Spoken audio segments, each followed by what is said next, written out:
"You're no different than that selfish kid of yours." My mom snapped at me, all venom, after I told her I wasn't about to cancel my daughter's birthday just to hand over money to my sister again. I shot back without hesitation, "Well, she's just learning from the finest." Right after that, I blocked their numbers. Every last one. When they showed up later, security turned them away at the door. My mom used to love saying that family comes first, usually right before she asked for money she had no intention of paying back. Just yesterday, she told me I was a disgrace to our family name. And today? She's pounding on my front door like a madwoman, yelling into the intercom like it's a lifeline, begging to be let in.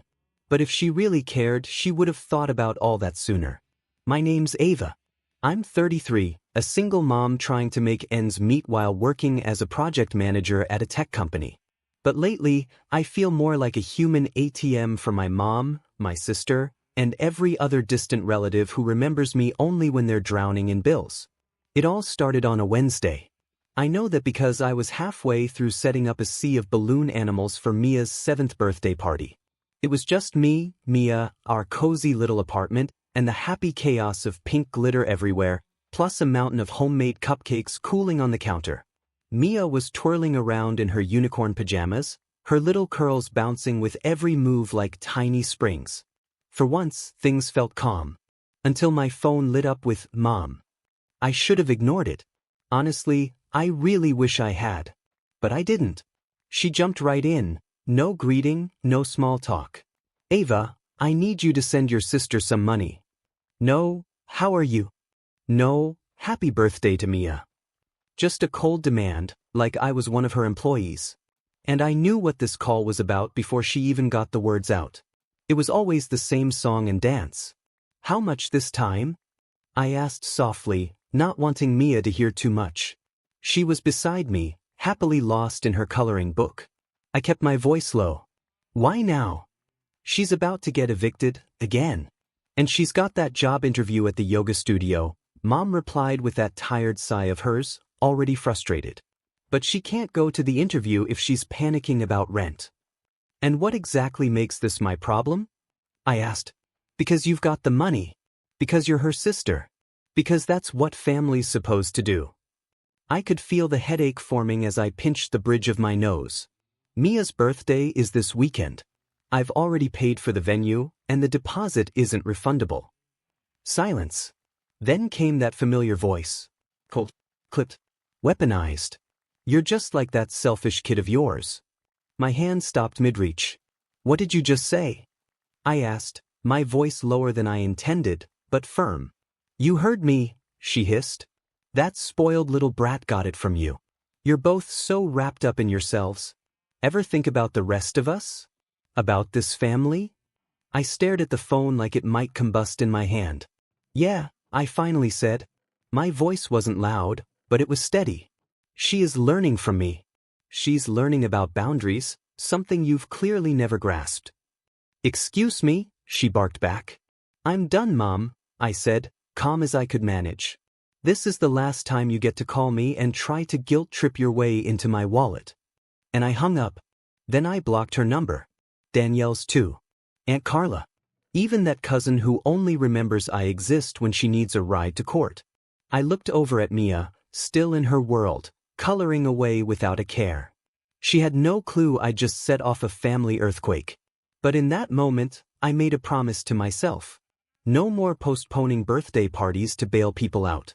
No more paying someone else's rent. No more carrying a family that never once carried me. That Saturday, Mia's birthday went exactly as I'd planned. No drama. Just joy. We had face painting, cake, even a rented bounce house. And for the first time in a long time, I watched Mia laugh with pure happiness, without guilt dragging me down.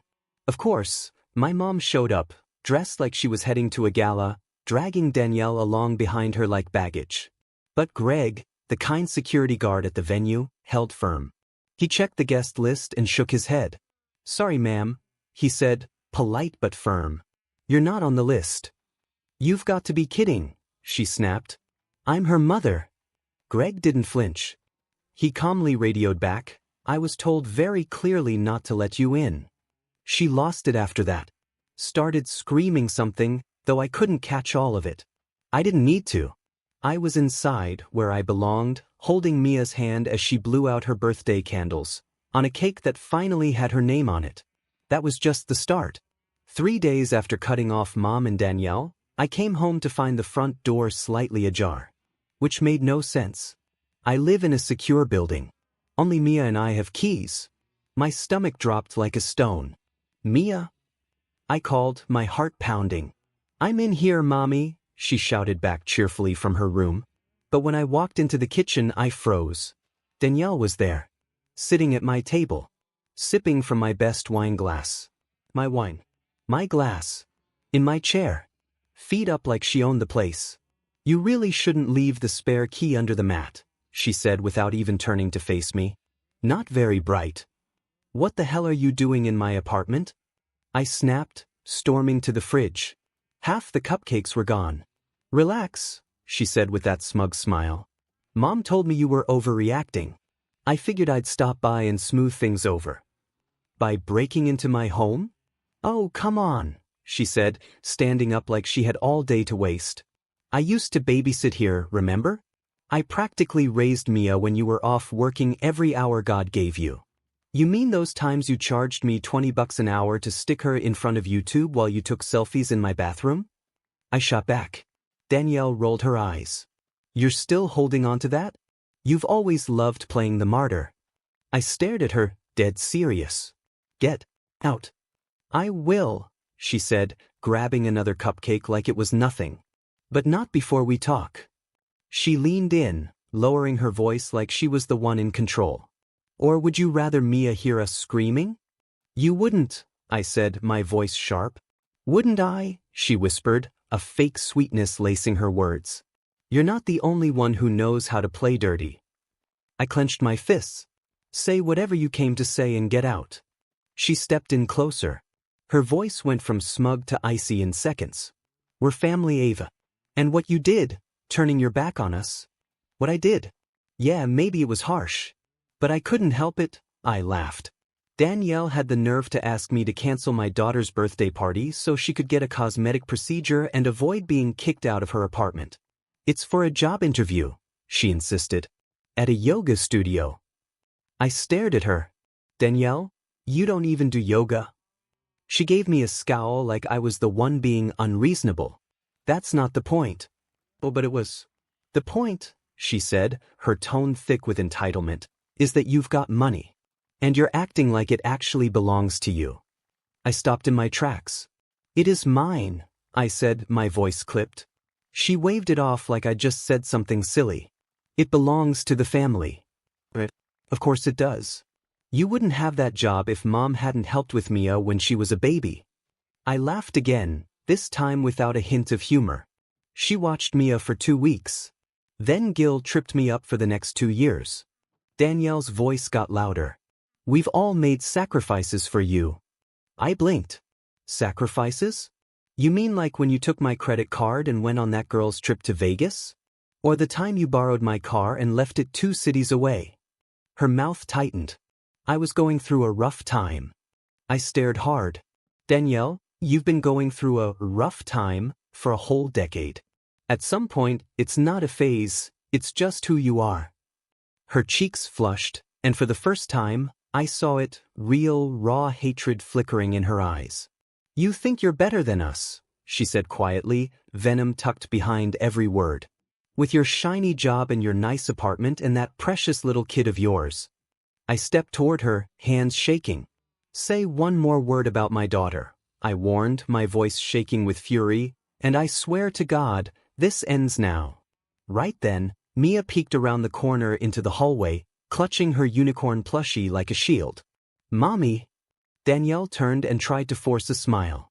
Hey there, sweetie. Go, I said, low and dangerous. Now. For once, she didn't argue. She grabbed her purse and walked to the door. But she couldn't resist one last parting shot. You're gonna regret this, she said softly. You need us. Whether you admit it or not. The door slammed shut behind her, echoing through the apartment. And in that moment, something terrifying clicked into place for me. They weren't finished. They weren't going to stop. So I said to myself, fine. You're right. And then I froze the damn bank account. Now, the Sunday family dinner, that weekly ritual, was never optional. It was an order, not an invitation. Mom didn't ask if I could come. She just sent a text. Be here by 6. Bring a salad. No hello. No, how are you? Just another demand. Like I was the family assistant. But I went. Not because I wanted to, but because I needed to look them in the eye before I lit the whole fantasy on fire. Their apartment hadn't changed a bit. Still smelled like overcooked pot roast and Mom's old Chanel perfume. I walked in and saw it immediately. The show was already in motion. Mom was sitting at the head of the table, her voice dripping with fake concern. Ava, we were just talking about something exciting. Your sister found this incredible life coaching program, but it costs $3,000 up front. She smiled like this was all perfectly reasonable. And since you got that promotion, every head turned toward me. Like they expected I already had the check halfway written. Danielle was lounging like a queen, wine glass in hand. Aunt Louise gave a sigh so dramatic I thought she might faint. You get it, right, honey? She just needs a little help to get started. Like someone once helped you. I took in a slow, deliberate breath. So you've already decided I'm paying for this? I asked, keeping my voice steady as a pond. Mom didn't even blink. Well, who else would help her? We're family. And family supports each other. I looked right at her. When was the last time any of you supported me? That question sucked the air out of the room. Mom's voice went tight. We watched Mia when you had to work overtime. I shot back. You mean those 2 weeks of babysitting followed by 2 years of guilt tripping? Danielle scoffed like she couldn't believe I was bringing this up again. Seriously? We're just asking for a little help. You've got money. I've got dreams. What's the big deal? I leaned forward. You want to know what the crime is? It's treating me like some kind of ATM, and guilt is the PIN code. It's calling my daughter selfish because I wouldn't cancel her birthday for your Botox or whatever procedure it was. It's all of you acting like I owe you my soul just because we share a last name. The room fell dead silent. Then Mom raised her voice. You've never understood what this family has done for you. You've always been ungrateful. We gave you everything, and you just walked away. I met her eyes, ice cold. I didn't walk away.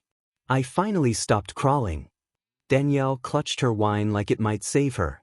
You used to say family meant everything. I smiled, slow and bitter. I also used to believe in Santa Claus. And that did it. Mom exploded. You betrayed us, Ava, she screamed. You ruined this dinner. You insulted your sister. And you're raising your daughter to be just as selfish as you. I stood up calmly. Quietly. You want to talk about betrayal? I pulled out my phone, opened the banking app, and tapped a few buttons. Recurring transfers. Cancelled. Card. Frozen. I looked at each of them, one by one. Congratulations, I said. You've just lost access to the only person who was holding this mess together. Mom blinked like she didn't believe it. You're not serious. I locked eyes with her. I've never been more serious in my life. Danielle was panicking. But what about my plans? I shrugged.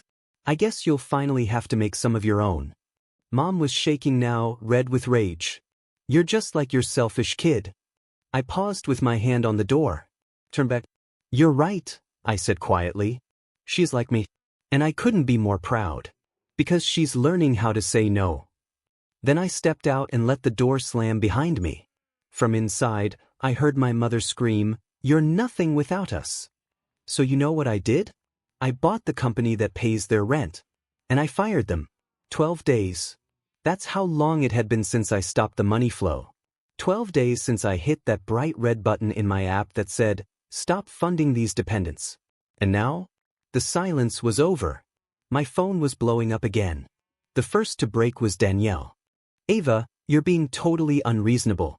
You can't just cut off the people who raised you. That was Danielle first.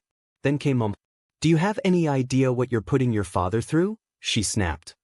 He had to sell his Rolex, Ava. And all because you're having some kind of personal meltdown. You're punishing the entire family over nothing. Then, like clockwork, your sister's landlord is threatening eviction. She could be out on the street. And it'll be your fault. My fault. It always circled back to me, didn't it? But this time, I didn't fold. I didn't apologize. I didn't shrink into myself like I used to. This time, I just let the silence speak for me. Because while they were spiraling, flinging guilt like confetti, I was building something that mattered. Every minute they wasted trying to guilt-trip me through walls of text, I was busy doing real work. I was signing new contracts, reviewing funding proposals, lining up keynote spots, mapping out something bigger. I wasn't just surviving anymore. I was winning. That same week, a new initiative went live, one I'd been quietly developing for months behind the scenes. It was a non-profit platform, built by and for single mothers in the tech world. I called it VA Tech Rising.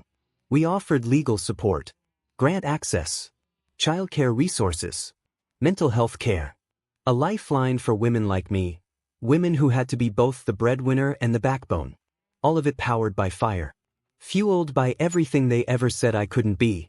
And when the website launched, my inbox exploded. One headline led the charge. Woman stops paying for her family's bad decisions, starts a national movement instead. That was it. Suddenly, I wasn't just Ava, the black sheep, the backup wallet. I was someone. I had investors calling, journalists reaching out, political organizers wanting to collaborate. People finally saw me. Not for what I could give, but for what I'd created. And karma? Oh, karma didn't knock on the door. It strutted in wearing designer boots. One of the real estate groups offering us discounted office space for VA Tech turned out to own the very building my parents lived in. Not rent. I looked deeper into the numbers, into the ownership structure, and found exactly what I needed. 3 meetings later, I held a 23% stake in the holding company. Not a controlling interest, but just enough to sit at the big table where lease renewals were discussed. So no, I didn't throw them out. I just quietly made sure their security deposit jumped 400%. 2 days later, the building receptionist texted me. "Hi Ava, there's a woman downstairs saying she's your mother. She's yelling." I pulled up the security feed on my phone. And there they were. My mother, in all her furious glory. Danielle beside her, clinging to her knockoff handbag like it was a lifeline, voice shrill with panic. Mom, dressed to impress, but not hiding the rage in her eyes. Security was already involved. They were arguing, pleading, shouting. And then Mom turned and faced the glass. Even through the screen, I saw her mouth the words that had followed me for years. "You're nothing without us." I leaned back in my chair. "No," I whispered to myself, a smile creeping in. I finally became something because of that. Then came the real moment. Sunday morning, 8 a.m. sharp. I knocked on their door. Danielle opened it in a bathrobe, looking like she was still halfway drunk from the night before. Her eyes widened. "What are you doing here?" Mom's voice came floating from inside. "Who is it, honey?" "Judgment Day," I said, stepping right past Danielle into the apartment. "You've got 30 days, I told them, looking each one in the eye. "After that you're out." Danielle gasped, mouth falling open. "You're evicting us? From our home? You mean the place I've been secretly paying toward for the last 5 years?" I shot back. "The one you've already been late on 3 times this year?" Mom stormed into the room, arms crossed like a school principal. "You've lost your mind." "No," I said calmly. "I've never seen things more clearly." She stepped closer, her voice low and sharp. "You'll regret this. We took care of you. We made you." I let out a breath. "You didn't make me. You trained me to bleed for other people and call it love. But guess what? I learned the lesson. And now I'm flipping it back on you." Danielle sneered, trying to sound strong. "So what, you just let us end up homeless?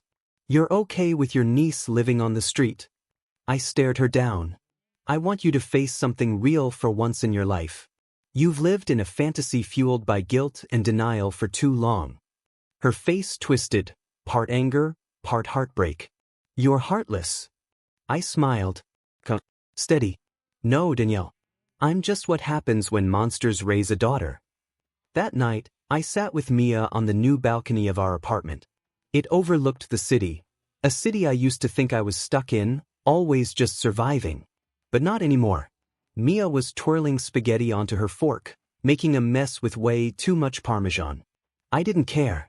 She looked up at me with those curious eyes. Mom? Are Grandma and Aunt Danielle mad at us? I nodded. Probably, baby. She thought about that. Do we still love them? I looked out at the skyline. Let the wind kiss my face. We love ourselves more. A week later, I was standing on a stage at the Tech Women Reclaim Conference. Live stream buzzing with nearly 500,000 people watching.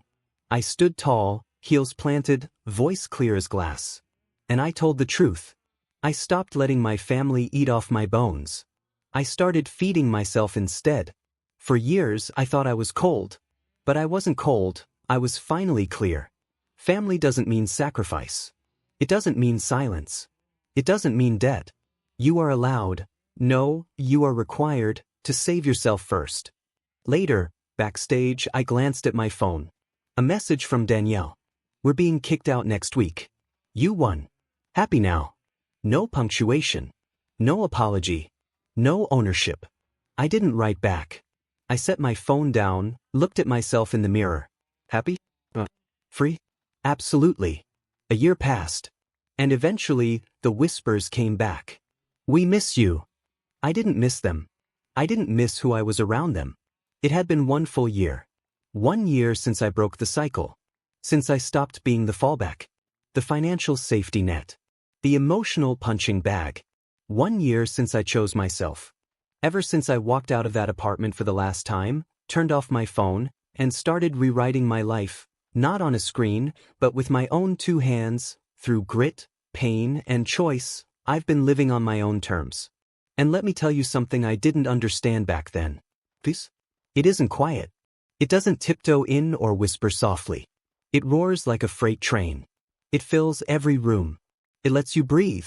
Flash forward, Mia's birthday, 1 year later. Just 12 months ago, I was holding balloons together with duct tape, standing in a cramped apartment, praying the cake ingredients wouldn't bounce my account into overdraft. But today I watched my daughter step gracefully out of a car like the birthday princess she is, wrapped in a glittery purple dress that caught the light like magic. Her curls bounced with every excited step, full of life, untouched by worry. And her smile, God, her smile wasn't stitched together with survival this time. It was just joy, pure and simple. We'd rented out the rooftop of this charming little women-owned cafe, one I'd personally invested in through the AVA Tech Reinvestment Fund. There were fairy lights strung across the railings. A real cake that didn't come from a clearance freezer. And a violinist softly playing Disney melodies while the sun dipped behind the skyline. And the best part? The only people there were the ones who chose us. No guilt invites. No obligation. Just love. Mia looked up at me as she leaned over her cake, her big eyes glowing. I wish for a world where you're never sad again, she whispered, before blowing out the candles. That one nearly took me down. I leaned in, kissed her forehead, and whispered, We're halfway there, baby. And then, hours later, just as I was packing up the mountain of presents into the back of the car, I heard it, a knock. Not on a door, but on the edge of the party. I turned, and there they were. My mother, Danielle, standing awkwardly beyond the glow of the string lights like ghosts who didn't get the invite. Their dresses were too fancy for the occasion. Their expressions too desperate. And their presence? Not welcome. But what struck me most wasn't how they looked. It was how small they seemed. Not physically, spiritually. Danielle clutched a white envelope. My mom wore that mask I knew too well, the one she always put on right before trying to manipulate me into something. The soft voice. The false concern. Can we talk? She asked gently. I didn't say a word. Danielle cleared her throat, looking down. We didn't know about the party, she mumbled. No one told us. I nodded slightly, keeping my voice even. Maybe that's the point. There was the final conversation. Mom stepped forward, slow this time. Not her usual march. More like a hesitant shuffle. We've been thinking, she said. About how everything ended. Oh. I raised a brow. You mean when I stopped bankrolling your lives and you responded by calling my daughter selfish? Danielle flinched like the words hit a nerve. We were angry, she whispered. No. You were entitled, I corrected her without blinking. Mom's voice cracked. We miss you. No, I replied, calm as ever. You miss control. You miss comfort. You miss the version of me who didn't know how to say no. Danielle looked up at me with glassy eyes. We miss you, she said quietly. And that's when I noticed the envelope again. She extended it slowly. It's from Dad, she said. He's not doing well. I took the letter. Not for them, for me. Because I'm not cruel. I've just learned boundaries. I didn't open it. Not yet. I'm glad you came, I said simply. Their eyes lit up just for a second. That old flicker of hope. But I didn't leave them hanging long. I'm also telling you now, we're not going back. And just like that, the conversation shifted. I stepped forward. You taught me a lot, I said. Mom tilted her head, unsure. Danielle looked like she was bracing for something. You taught me what it feels like to be used. To be invisible. To only be praised when I performed, and punished when I prioritized myself. Mom's lip quivered. Ava. You taught me exactly what I never want Mia to feel. Danielle started to speak, but I lifted my hand to stop her. She froze. You say you miss me? I asked. Then miss me the right way. Miss the version of me you destroyed. The one who bled herself dry trying to earn love. I paused. Because the woman standing in front of you now?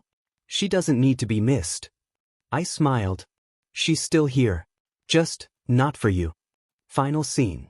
Power has a view. Later that night, I sat out on the rooftop patio of my new home. And I don't mean some borrowed apartment with thin walls, I mean a house. And for once, the quiet didn't feel like loneliness. It didn't choke me. It felt earned. Like something I paid for in full. Mia was upstairs, finally asleep, still wearing the little plastic crown from her party. Her cheeks still slightly stained with cake. I looked out over the city, the one I used to feel trapped inside, and saw it differently now. It didn't feel like it was swallowing me whole. It felt like it was holding me up. My phone lit up again. Another unknown number. I didn't read the message. I just powered the whole thing off. They used to call me selfish. But none of them ever stopped to ask what it cost me to keep everyone else afloat. I'm not selfish now. I'm just finally